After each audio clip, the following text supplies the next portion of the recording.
ప్రభా మేము మంచి పనిని మంచి విధానంలో చేయుటకు మాకు నేర్పించండి తండ్రి. మంచి పనిని చెడు విధంగా మేము ఆచరించకూడదు తండ్రి. సో నా యొక్క విజ్ఞప్తి ఏంటంటే, క్రైస్తవులైన వారు మరి విష్ చేసుకునేటప్పుడు కూడా మెరీ క్రిస్మస్ అని విష్ చేసుకుంటున్నారు, హ్యాపీ క్రిస్మస్ అని విష్ చేసుకుంటున్నారు. మెరీ అంటే కొంచెం ఇంగ్లీష్ డిక్షనరీలో చూస్తే లైట్గా మందు కొట్టి ఊగుతారు చూడండి, దాన్ని మెరీ అంటారండి. నిజంగా అంటే వాళ్ళ పద్ధతులు కదా. వాళ్ళు క్రిస్మస్ సెలబ్రేట్ చేసుకుంటే వెస్టర్నర్స్ ఏం చేస్తారు, మందు కొట్టకుంటుంటారు అనుకుంటున్నావా? అట్లనే మీరు ఏ బార్ మీద చూసినా స్టార్ ఉంటుంది, ట్రీ ఉంటుంది కదా, పైన స్టారు లోపల బారు.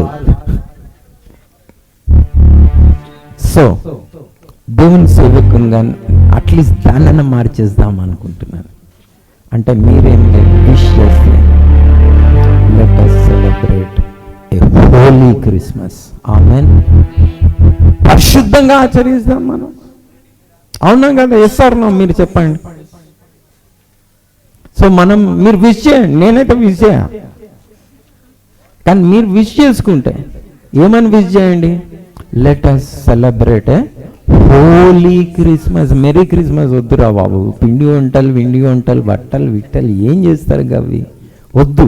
ఏం క్రిస్మస్ సెలబ్రేట్ చేయండి, హోలీ క్రిస్మస్. సో మీరు అందరూ వైరల్ అయిపోవాలి ఇది. ఆమేన్. ప్రపంచం ఊగాలి, అలాంటిది నా ఆశ. మరి ఎందుకంటే ఈ మెరీ క్రిస్మస్ ఏడు నుంచి వచ్చిందో హోలీ క్రిస్మస్. ఓకేనా? సో మీరు అందరూ కూడా మరి మీ ఫ్రెండ్స్ని గ్రీట్ చేయండి, ప్రచురం చేయండి. దేవుని నామంకి మహిమ. సిగ్గుపడకండి. మంచి పని చేయడానికి ఏం చేయకూడదు, తిట్టడానికి, బూతు మాటలు మాట్లాడడానికి సిగ్గుపడాలి. మంచి పనులు చేయడానికి సిగ్గుపడాలనా? లే. మరి ఉజ్జీవంగా, మరి పశ్చాత్తాపంతో, మరి ఒక పట్టుదలతో ప్రభువా మేము హోలీ క్రిస్మస్ సెలబ్రేట్ చేసుకోవడానికి మీరు మాకు సహాయం దయచేయండి అని మనం ప్రార్థించుకుందాం.